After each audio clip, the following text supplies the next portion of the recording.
Arrange marriage भाग अंतिम. अजित खूप पॅशनेटली तिला किस करतच होता. अजितला थांबवणं आता तरी प्रियाला शक्य नव्हतं. तिने कसंबसं स्वतःला सावरलं आणि त्याला म्हणाली होती, "आहो, हे काय करताय तुम्ही? बाहेर सगळेजण आहेत. कोणी आलं तर मध्ये?" त्यावर तिच्या त्या गोऱ्या पान चेहऱ्यांकडे टक लावून पाहत अजित तिला म्हणाला होता, "असू दे ग, मग काय झालं? मी माझ्या बायकोवर प्रेम करतो, बाकी कोणावर नाही. जी सध्या माझ्यावर नाराज आहे तिची नाराजी मी दूर करत आहे. हो ना? आणि डोंट वरी, जोपर्यंत मी किचन मध्ये आहे ना तोपर्यंत किचन मध्ये कुणीही येणार नाही. मला माहिती आहे." असं म्हणून अजित पुन्हा तिच्यावर झुकला होता आणि काहीतरी क्लिक झाल्यानंतर बरोबर मागे सरकून तिला म्हणाला होता, "आपण आपला रोमॅन्स आपल्या बेडरूम मध्ये कंटिन्यू करूयात का? पण त्याआधी तू पटकन बाहेर ये आणि आपण जेवण करूया. नंतर आपल्या रूम मध्ये जाऊया." आणि प्रियाला डोळा मारतच तो डायनिंग हॉलकडे निघून गेला होता. प्रियानेही काही आडेवेडे न घेता गुपचूप जेवण केलं, कारण ती अजितवर कितीही नाराज असली ना तरी सगळ्यांसमोर तसं दाखवणं तिला योग्य वाटलं नाही. जेवताना एकमेकांच्या चेहऱ्यांकडे सगळ्यापासून चोरून पाहत दोघेही जेवण करत होते. अजित जेवण आटपून बेडरूमकडे निघालाच होता, पण जाताना हळूच प्रियालाही समजणार नाही अशा पद्धतीने प्रियाला खुणवत होता की पटकन बेडरूम मध्ये ये म्हणून. "मी वाट पाहत आहे," असा तो म्हणत होता. पण म्हणतात ना की मांजरीने कितीही डोळे झाकून दूध पिलं ना तरी ते बाकीच्यांना दिसतच असतं. अगदी तसं या दोघांची खुणवाखुणवी चालू असतानाच मॉमचं मात्र लक्ष त्या दोघांकडेच गेलं होतं आणि घसा साफ करत त्या प्रियाला म्हणाल्या होत्या, "प्रिया बेटा, तू जेवण कर आणि झोपायला जा. आज बाकीचं सगळं जोशी काकांना आवरून घेतील असते. तू आराम कर. दमली असशील ना?" आणि मॉमच्या तोंडून हे ऐकून प्रियाला चेहरा कुठेतरी लपवण्याची इच्छा झालेलीच होती. चेहऱ्यावरचे भाव लपवत प्रिया मात्र लाजून लाल झाली होती आणि मॉमला काहीही न बोलता ती तशीच वर बेडरूमकडे निघून गेली. रूममध्ये येताच तिने दरवाजा बंद केला आणि दरवाजाला पाठ टेकून उभी राहिली होती. फुललेल्या श्वासांना कंट्रोल करण्याचा प्रयत्न ती करत होती. तिने छातीवर हात ठेवला. लाजून गुलाबी झालेला चेहरा तिने हाताच्या उंजळीमध्ये लपवलेलाच होता. पण तिला हे माहिती नव्हतं की बाल्कनीतून दोन डोळे तिलाच खूप वेळ झालं ऑब्झर्व करत होते. तिच्या चेहऱ्यावर असलेले भाव ते टिपत होते. आज कॉफी कलरच्या साडीमध्ये तिचं ते खुलणारं सौंदर्य तो डोळ्याने पित होता. ती आज खूप सुंदर दिसत होती. तिचे ते हरणीसारखे काळेभोर डोळे आणि ते लांब सडक केस खूप छान दिसत होते. गुलाबांच्या पाकळ्यांसारखे ओठ, हे सगळं टक लावून तो तिला पाहतच होता. तिला समोर पाहून जणू एका प्रकारची नशाच त्याला चढलेली होती. डोळ्यांसमोर एक वेगळीच धुंदी होती त्याच्या. नेहमीच ती साडी घालते म्हणा, पण आज कॉफी कलरच्या साध्या साडीमध्ये तिचं ते मादक रूप त्याला अजूनच उत्तेजित करत होतं. त्याच्याही नकळत हळूहळू त्याची पावले तिच्या दिशेने पडू लागलेलीच होती. इतका वेळ झाला स्वतःमध्ये गुंतलेली प्रिया आता हळूहळू वास्तव्यात आलेली होती आणि अवतीभोवती कुणीतरी असल्याची जाणीव तिला झालेलीच होती. तसं तिने झटकन मान वरती करून समोर पाहिलं तर तिला अजित दिसला आणि तिला जबरदस्त शॉक लागल्यासारखं, कारण समोर अजित अगदी काही इंचाच्या अंतरावर उभा होता. त्यामुळं ती जरा शॉक लागल्यासारखीच त्याला बघत होती आणि सध्या तो तिलाच एकटक पाहत होता. त्याची ती मदहोश करणारी नजर पाहून प्रियाने मात्र स्वतःची नजर फिरवून घेतली होती आणि स्वतःचे श्वास कंट्रोल करण्याचा प्रयत्न करू लागलेली होती. तिचे स्वतःला शांत करण्याचे चाललेले हे प्रयत्न अजितच्या नजरेतून काही सुटता सुटत नव्हते आणि तो हळूच तिच्या कानाशी झुकत तिला म्हणाला होता, "अशी नजर फिरवून कसं चालेल स्वीट हार्ट? मला माहिती आहे आमचे लाणी सरकार आमच्यावर खूप नाराज आहेत म्हणून. बट स्वीट हार्ट प्लीज ना, ट्राय टू अंडरस्टँड. माझं काम जरा महत्वाचं नसतं ना तर मी तुला न सांगता कधीच गेलो नसतो ग." अजितच्या इतक्या जवळ असल्याने प्रिया मात्र बावरूनच गेली होती. त्याचा तो स्पर्श तिच्या पोटात गुदगुल्या करत होता. स्वतःला त्याच्यापासून सोडवण्याचा प्रयत्न करूनही प्रिया करू लागली होती आणि चेहऱ्यावर नाराजीचे भाव आणून त्याच्याकडे पाहत ती त्याला म्हणाली होती, बोलू नका माझ्याशी. मला तुमच्यासोबत बिलकुल बोलायचं नाही आहे. न सांगता निघून जाणं असं कोणी करतं का? तुम्हाला जराही माझा विचार आला नाही ना, मग मी का करायचा तुमचा विचार? की मला कसं वाटत असेल तुम्ही मला न सांगता निघून गेले म्हणून, आणि एक कॉल सुद्धा केला नाही. अजित म्हणाला, स्वीटहार्ट, प्लीज थोडं ऐकून तर घे ना गं माझं. अगं मी जर गेलो नसतो ना तर आपलं खूप मोठं नुकसान झालं असतं. Trust me baby. जर खरंच माझी गरज नसती ना तर मीही तुला सोडून गेलोच नसतो. पण कामच तसं खूप इम्पॉर्टंट होतं म्हणून मी गेलो ना गं. पण आता आलोय ना मी परत, तर मग कशाला माझ्यावर रुसून बसली? तर मग प्लीज सोडून दे ना हे सगळं काही आता. असं म्हणून इतका वेळ तिच्या ओठांवर नजर असणारा तो तिच्या उत्तराची वाट न पाहता तिच्या ओठांवर तुटून पडलाच होता. आणि अजितच्या अशा अचानक होणाऱ्या हल्ल्याने प्रिया ही जागेवर फ्रीज झाली होती. आपोआप तिचे डोळे बंद झालेले होते. तिचे बंद डोळे पाहून अजित अजूनच रफरी तिला किस करत होता. कारण त्यालाही लक्षात आलेलं होतं की कितीही नाही म्हटलं ना तरी तीही त्याच्या स्पर्शाने वितळत चाललेली होती. आणि तिचं असं त्याच्या प्रेमात न्हाऊन निघणं त्याला अजूनच तिचा दिवाणा बनवत होता. खूप वेळ किस करून झाल्यावर त्याने तिला स्वतःपासून दूर केलेलंच होतं आणि तिच्या लाल झालेल्या चेहऱ्याकडे आणि गुलाबी ओठांकडे पाहत होता आणि मुश्किलपणे तिच्या चेहऱ्याकडे पाहत तिला म्हणाला होता, आता तरी समजून घे ना गं माझ्या इमोशनल. प्लीज स्वीटहार्ट, घे ना गं मला समजून. एवढा बोलून त्याने तिला काही समजायच्या आत झटकन दोन्ही हातांवर उचलून घेतलं होतं आणि बेडच्या दिशेने चालू लागलेला होता. त्याच्याकडून अचानक झालेल्या अशा ऍक्शनने प्रिया मात्र घाबरलीच होती. कारण त्याच्या डोळ्यातले भाव आज काहीतरी वेगळेच सांगत होते तिला. आणि पुढं काय होईल या विचाराने तिच्या मनात हुरहुर दाटून आलेलीच होती. कारण नाही म्हटलं ना तरी प्रियाला त्याचा तो रागट पुरुषी स्पर्श आठवलाच होता आणि तिच्या पोटात मात्र असंख्य लाटा उचंबळून येत होत्या. जणू काही आज समुद्राला भरतीच आलेली होती. ती तिच्या विचारांमध्ये गुंतलेली असतानाच अजितने हळूवार तिला बेडवर टेकवले होते आणि तिच्या डोळ्यात खोलवर पाहत हळूहळू तिच्यावर झुकला होता. एकमेकांच्या नजरेत पाहत दोघेही धुंद झालेले होते. प्रेमाची धुंदी जणू त्यांना चढलेली होती. हळूहळू कपड्यांचे अडसर दूर झालेलेच होते. पण आज त्यांचं दुसरंच तर मिलन होतं ना, म्हणून जरा ते घाबरलेलीच होती. म्हणून घाबरलेली प्रिया भेदारलेल्या नजरेने त्याच्याकडे पाहत होती. कारण पहिल्या वेळेस तिला झालेला त्रास सुद्धा आठवलेलाच होता आणि तिच्याही न कळत तिच्या शरीराला कम्फर्टेबल सुटू लागलेलं होतं. तिची ती अवस्था पाहून अजित समजून गेलेला होता आणि तिला म्हणाला होता, स्वीटहार्ट, अशी घाबरू नकोस ना तू. तर मी जे मॉमला प्रॉमिस केलंय ना ते कसं पूर्ण करणार सांग बरं. प्रिया म्हणाली. लक्षात ती भानावरच आली आणि म्हणाली, कसलं प्रॉमिस आणि याचा इथे काय संबंध आहे? न समजून ती त्याला म्हणाली होती. अजित म्हणाला, बेबी, मी मॉमला प्रॉमिस केलं होतं की पुढच्या वर्षी तिचा नातू तिच्या मांडीवर खेळेल म्हणून. मग या गोष्टींचा इथे नाही तर कुठं संबंध आहे मग? पण इतका वेळ अवघडलेली ती आता मात्र चांगलीच लाजली होती आणि त्याला म्हणाली होती, तुम्ही पण ना काहीतरीच बोलता, जा तिकडं. पण अजितने मात्र याचा क्षणाचा फायदा घेत तिला किस करायला चालू केलेलंच होतं. अलगद त्याचे हात तिच्या उघड्या शरीरावरून फिरत होते. थोड्या वेळापूर्वी घाबरलेली ती आता मात्र त्याचा तो स्पर्श तिला अगदी मोरपिसांसारखा भासत होता.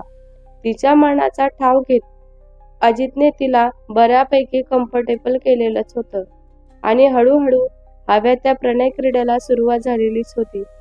आता मात्र अजितला असह्य होत होतं. कारण त्याची नवीनवी दुल्हन बायको सोडून त्याला त्याच्या महत्वाच्या कामासाठी अर्जंट जावं लागत होतं ना. त्याला सुद्धा वाईटच वाटत होतं आणि तेच विरहांचे क्षण आठवून तो पेशंटली प्रियाला किस करत होता. त्याचे हात तिच्या सर्वांच्या ठाव घेत होते. पूर्ण हक्काने त्याचा हात तिच्या उघडा आणि मऊ लुसलुशीत अशा देहांवर फिरत होता. पण प्रिया मात्र क्षणाक्षणाला त्याच्या स्पर्शाने उत्तेजित होत होती. मध्येच त्याचा स्पर्श सहन न होऊन ती त्याला अडवण्याचा प्रयत्न करत होती. पण आज मात्र अजित तिचा एकही शब्द ऐकणार नव्हता. प्रेमाच्या त्या महासागरात दोघेही अखंड बुडत चाललेले होते. एकमेकांवर अखंड प्रेम रस ओतत होते. दोघांनी एकमेकांना चांगलेच उत्तेजित केलेले होते आणि आता त्यांच्या खऱ्या प्रणयाला सुरुवात झालेलीच होती. हळूहळू सगळ्या जगाला विसरून दोघेही एकमेकात रमलेलेच होते. स्वतःच्या गोड आणि हव्याशा स्पर्शात प्रियाला गुंतून ठेवत हळूच अजितने तिच्यात प्रवेश केला होता. मागच्या वेळेप्रमाणेच ह्याही वेळेला प्रियाच्या तोंडून एक किंचाळी बाहेर पडलेलीच होती.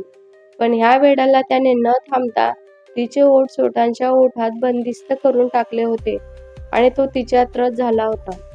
बराच वेळ दोघे प्रणयाच्या सागरात डुबक्या मारत होते. आता प्रियालाही तो त्रास गोड आणि सहवाहावासा वाटू लागलेला होता. आज काही झालं ना तरी अजित मात्र स्वतःवर कंट्रोल करू शकत नव्हता. कारण तिला समोर पाहून इतक्या दिवसांच्या विहरणानंतर त्याला तिला सोडायची इच्छा होतच नव्हती आणि तिला स्वतःपासून दूर करण्यासाठी तो अजिबातच तयार नव्हता. बराच वेळानंतर जेव्हा त्याचं मन भरलं तेव्हा त्याने तिला सोडलं. दोघेही थकून गेलेले होते आता आणि आपले वाढलेले श्वास कंट्रोल करण्याचा प्रयत्न करत होते. बिचारी थकलेली प्रिया अंगांवरती चादर ओढून तशी डोळी मिटून पडली होती तर अजितने हळूच तिच्या जवळ सरकून तिला मागून मिठीत घेतलं आणि एकमेकांच्या शरीराची ऊब आणि स्पर्श अनुभवत दोघेही झोपी गेलेले होते. सकाळी जेव्हा प्रियाला जाग आली तिला तिच्या पोटांवरती अजितचा हात जाणवला होता आणि ती झोपेतून गडबडीने जागी झाली. कितीही नाही म्हणलं ना तरीही आजची सकाळ प्रियासाठी काहीतरी वेगळीच होती म्हणा. उठून तिने आळस देत आजूबाजूला पाहिलं. अजित मात्र शांत झोपलेला तिला दिसला होता. त्याचा तो सुंदर चेहरा पाहून नकळत प्रियाच्या चेहऱ्यावर एक गोड हसू आलेलं होतं. सकाळी जेव्हा प्रियाला जाग आली तिला तिच्या पोटांवरती अजितचा हात जाणवला होता आणि ती झोपेतून गडबडीने जागी झाली. कितीही नाही म्हणलं ना तरीही आजची सकाळ प्रियासाठी काहीतरी वेगळीच होती.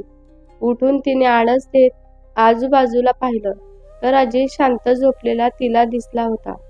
त्याचा तो चेहरा पाहून नकळत प्रियाच्या चेहऱ्यावर एक गोड हसू आलं होतं.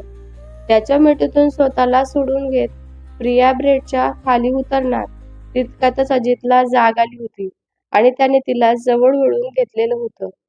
त्याच्या मिठीतून स्वतःला सोडून घेत प्रिया बेडच्या खाली उतरणारच तितक्यात अजितला जाग आली आणि त्याने तिला जवळ ओढून घेतलं होतं. अजितच्या अचानक ओढण्याने प्रिया पुन्हा त्याच्या अंगावर पडली होती. अजित म्हणाला, स्वीटार्ट, अशी गुपचूप कुठून निघून चालली होतीस तू? अजितचा घोगरा आवाज तिच्या कानांवर पडला होता आणि पुन्हा प्रियाच्या अंगावर काटा उभा राहिला होता. प्रिया म्हणाली, आहो, काम आहेत सकाळची माझ्या मागे खूप, प्लीज मला सोडा ना, आणि मला ऑफिसला सुद्धा जायचं आहे. आई काय म्हणतील? प्रिया लाजून अजितला म्हणाली होती आणि उठून जाऊ लागली होती. तिची सुटण्याची धडपड पाहून अजितने तिला पुन्हा घट्ट मिठीत घेतलं होतं आणि तिला म्हणाला होता, बेबी, मला इतके दिवस माझ्या या सुंदर बायकोपासून दूर राहावं लागलं ना तर याचा मोबदला मी वसूल केल्याशिवाय तुला कुठेच जाऊ देणार नाही आहे. आणि राहिला प्रश्न मॉमचा तर मॉमला माहितीच आहे की इतक्या दिवसांनी मी वापस आलेलो आहे तर मी काही तुला सोडणार नाही. त्यामुळे तू मॉमचं टेन्शन घेऊ नकोस. मुश्किल हसत अजित प्रियाला म्हणाला होता. त्याच्या या बोलण्याने प्रिया मात्र लाजून चूर झालेली होती. पण तिचं असं लाजणं पाहून आणि तिच्या त्या गोऱ्या गोऱ्या गालांवर चढलेली ती लाली पाहून अजित मात्र पुन्हा घायर झाला होता. जान, तू जर अशी लाजत राहिलीस तर माझं कसं होईल तू सांग आता, असं म्हणून अजितने तिच्या गालांवर ओठ टेकवले होते. हे बोलत असताना अजित प्रियाच्या चेहऱ्यांमध्ये हरवलेलाच होता. याच गोष्टीचा फायदा घेत प्रियाने मात्र स्वतःला त्याच्या तावडीतून सोडवलं आणि वॉशरूम मध्ये जाऊन निघून गेली. अजित म्हणाला, दिस इज नॉट फेअर स्वीटहार्ट. तू अशी माझ्यापासून दूर पळू शकतच नाही. बघ, नंतर मी तुला खूप त्रास देईल. आता तू गेलीस ना, नंतर बघ तुला सोडतो काय तर. अजितने प्रियाला प्रेमानच धमकी दिली होती जणू. तर त्याच्या या बोलण्यावर हसतच प्रियाने त्याला बाथरूम मधूनच रिप्लाय दिला, आहो, असं काय करताय तुम्ही? खाली मॉम वॉर्ड पाहत असतील ना माझी. मला जावं लागेल आणि मला हॉस्पिटलला सुद्धा जायचं आहे. परत लेट होऊन जाईल. प्लीज समजून घ्या ना.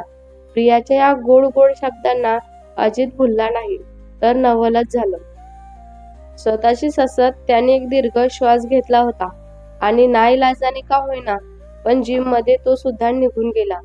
दुपारी अजित त्याच्या ऑफिसमध्ये फाईल चेक करत होता आणि तितक्यातच केबिनच्या डोअरवर अनलॉक झालं. अजित म्हणाला, कम इन. अजित त्याच्या मॅग्नेटिक आवाजात म्हणाला होता, पण नंतर मात्र फाईलमध्येच होता तो. रेड गुलाब घेऊन ये. आकाश चेहऱ्यांवरची रेघही न हलू देता त्याने ऑर्डर सोडली होती आणि बिचारा आकाश कन्फ्यूज झाला होता, कारण त्याच्या बॉसने अशा आधी कधीही ऑफिस चालू असताना असं कोणतंही काम त्याला सांगितलेलं नव्हतं. चेहऱ्यांवर गोंधळ घेऊन आकाश डोकं खाजवतच उभा राहिला होता. त्याला काही कळत नव्हतं आता काय करावं म्हणून. ओहो, कम ऑन आकाश, असं बघू नकोस मठासारखा नुसतं उभं आहेस. जा, तुला सांगितलेलं काम कर फक्त. इकडे विचारात मग्न असलेला आकाश भानावर आला होता आणि यस बस म्हणतच तिथून लगबगीने केबिनच्या बाहेर पडला होता.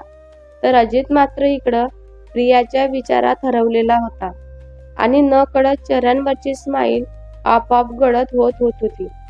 प्रियाचीही काही वेगळी हालत नव्हती म्हणा. आज हॉस्पिटलमध्ये प्रियाचं लक्ष लागत नव्हतं. राहून राहून अजितचा चेहरा सारखा नजरेसमोर येत होता आणि मनातच खूप सगळे प्रश्न तयार होतच होते. स्वतःशीच बोलत होती ती, खरंच ना, यांना मी आवडू लागलेली आहे का? पण हे सगळं एका स्वप्नासारखं वाटतंय मला. काल जे काही झालं ते आमच्या दोघांच्याही सहमतीने झालेलंच आहे. त्यांच्या डोळ्यात माझ्याबद्दल खूप सारं प्रेम दिसत होतं मला. पण मग ती मुलगी जी त्यांची गर्लफ्रेंड होती, काय नाव होतं तिचं बरं? हा, ती माही. आताही तिच्यासोबत त्यांचं काही असेल का? असे अनेक प्रश्न तिच्या डोक्यामध्ये येतच होते. माईचं नाव आठवत डोक्याला हात लावून प्रिया तिच्या केबिनमध्ये बसून विचार करतच होती आणि माहीचा विचार डोक्यात येताच प्रियाच्या चेहऱ्यांवर मात्र उदासीनता पसरलेलीच होती आणि मन अस्वस्थ होऊ लागलेलं होतं. स्वतःशीच तिचं विचार चालू होते. एक मन म्हणत होतं की अजितचं तिच्यावर प्रेम आहे, पण दुसरं मन माहीच्या विचाराने विचलित होतच होतं. काय करावं काय नाही तिला काही सुचत नव्हतं. तितक्यातच केबिनच्या दारांवर टकटक ऐकू आली होती तिला आणि प्रिया तिच्या विचारातून बाहेर आली. प्रिया म्हणाली, यस, कम इन. सावरून बसत प्रियाने नर्सला आदेश दिला होता. तशी एक नर्स केबिनच्या आतमध्ये आली आणि तिला म्हणाली होती, डॉक्टर, अर्जंट केस आहे, ऑपरेशन करावं लागणार आहे लवकरच. प्लीज लवकर चला डॉक्टर. तू पुढे हो, मी आले लगेच. एक दीर्घ श्वास घेत प्रिया ऑपरेशन थिएटरकडे निघून गेली होती. रात्रीचे जवळपास 9 वाजत आलेले होते आणि एकदाची ही प्रिया ऑपरेशन थिएटरच्या बाहेर आलेली नव्हती. खूप दमलेली होती ती, कारण कंटिन्यू 1.5 ते 2 तास ऑपरेशन चालू होतं आणि अंगांवरचा एप्रॉन काढत ती तिच्या केबिन मध्ये आली होती. चेअरवर बसणार तितक्यातच तिचं लक्ष मोबाईलवर गेलं होतं आणि त्यावर अजितचा मिस कॉल पडलेला तिला दिसलेला होता. त्याचं नाव स्क्रीनवर दिसता तिच्या हृदयाचे ठोके फास्ट झाल्याचं तिला जाणवलेलंच होतं. काय काम असेल यांनी? का बरं फोन केला असेल मला? काहीतरी काम असेल म्हणून तर त्यांनी कॉल केला ना मला. हा विचारही तिच्या डोक्यात आलाच होता. नकळत हात मोबाईलच्या स्क्रीनवर फिरू लागलेले होते आणि अगदी 2 रिंगमध्ये त्याने फोन उचलला होता.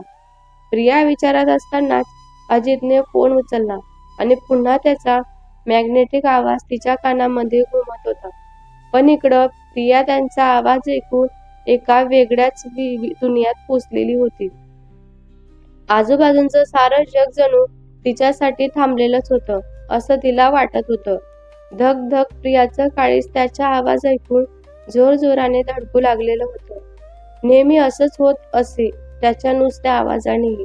तिच्या हृदयाची गती फास्ट होत होती. अजित म्हणाला, hello sweet heart, I am waiting. पटकन बाहेर ये, मी तुला घ्यायला आलेलो आहे. अजित खूप उत्सुकतेने प्रियाला म्हणाला होता. प्रिया म्हणाली, आले मी 5 मिनिटांमध्ये. एवढं बोलून प्रियाने फोन कट केला आणि स्वतःचं आवरून पटकन हॉस्पिटलच्या बाहेर पडली होती. हॉस्पिटलच्या कंपाऊंडच्या बाहेर येताच समोर तिला अजितची रोल रॉयल उभी असलेली दिसली होती. प्रिया गाडीजवळ येताच अजितने दरवाजा उघडला आणि प्रियाला गाडीत बसवण्याचा इशारा केला होता.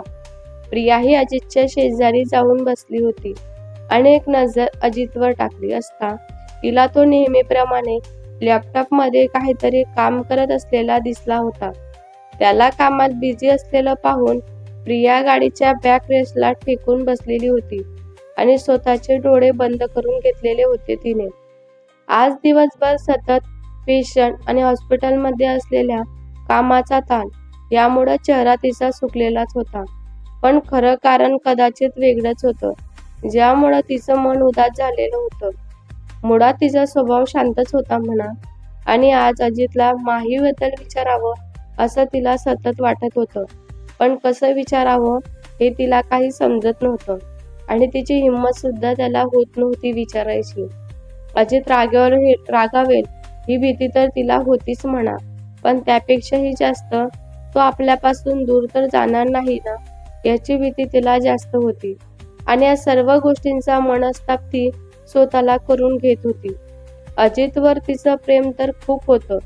खरं तर प्रेमाची परिभाषाच तिच्यासाठी अजितच होता म्हणा, पण अजूनही त्याच्या नात्यांमध्ये म्हणावा तेवढा मोकळेपणा आलेला नव्हता. यातच कारण कदाचित अजितने तिला दिलेली वागणूक होती. डोळे मिटून पडलेल्या प्रियाच्या डोक्यात हे सर्व विचार चालू असताना अजितच्या थंडगार आणि रागड बोटांचा स्पर्श तिला तिच्या दंडावर जाणवला होता. तिने डोळे उघडले आणि त्याच्याकडे पाहिलं. त्याच्या डोळ्यात तिला स्वतःबद्दल खूप सारी काळजी आणि प्रेम दिसत होतं. अजित म्हणाला, व्हॉट हॅपन? थकली आहेस का तू खूप? बरं नाही का तुला? तसं असेल तर आपण घरी जाऊया आणि तू आराम कर. असं म्हणत अजितने प्रियाला मिठीत घेतलं आणि तिच्या कपाळांवर ओठ टेकवले. प्रिया म्हणाली, म्हणजे आपण आता कुठेतरी बाहेर जात आहोत का? घरी नाही जायचं आपल्याला?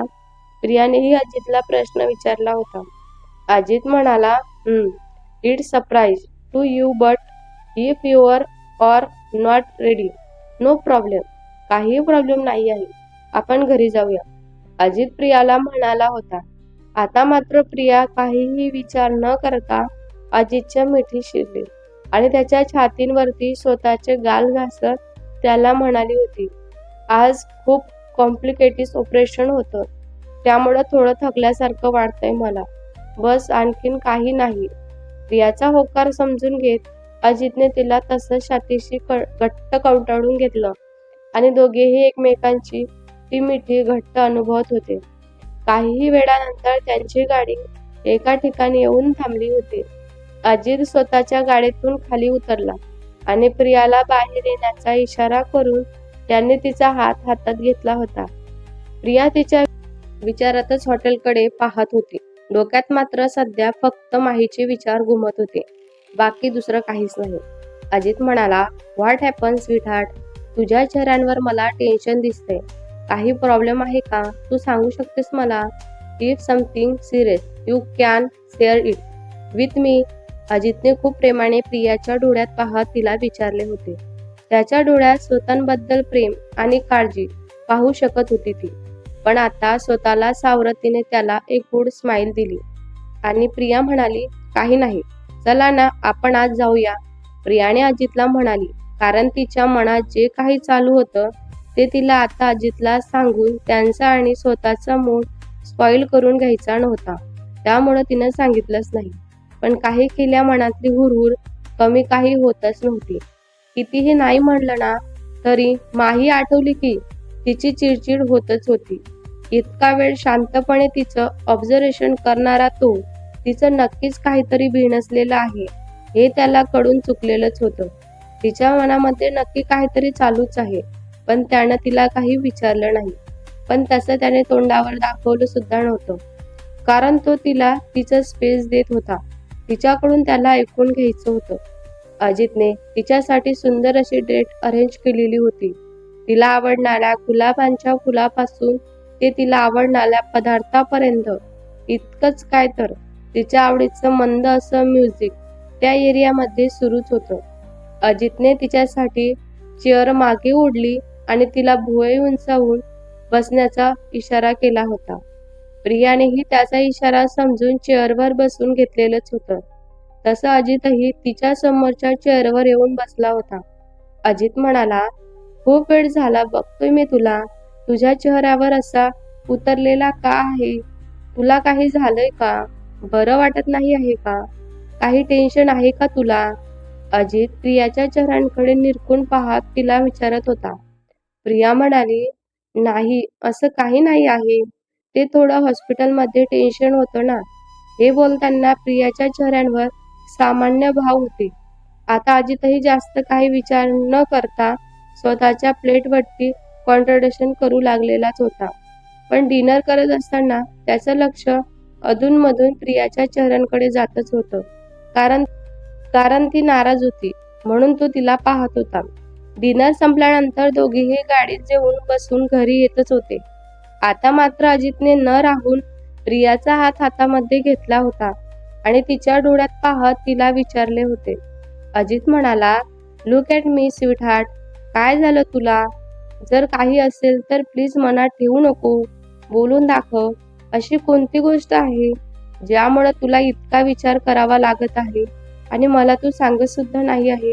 हे बोलत असताना अजितचा हात प्रियाच्या गालांवरती स्थिर होतच होता आणि त्याची नजर तिच्या नजरेत मिसळलेलीच होती.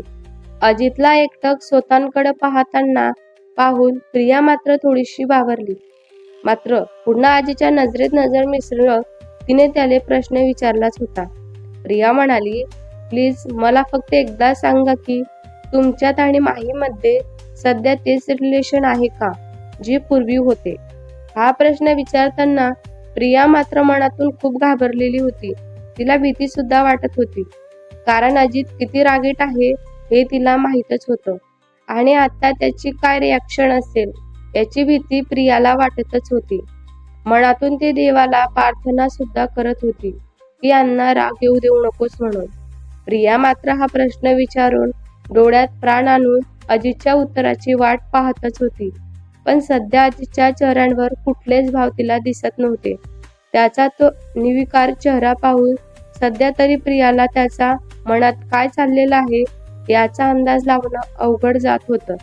त्याच्या चेहऱ्यावरचा तो थंडपणा पाहून प्रियाने मनातच ठरवलं की कदाचित आपण विचारलेल्या प्रश्नाचे उत्तर आपल्याला मिळणार नाही असं तिला वाटत होतं आणि तिची नजर आपोआप खाली प्लेटकडे झुकली होती.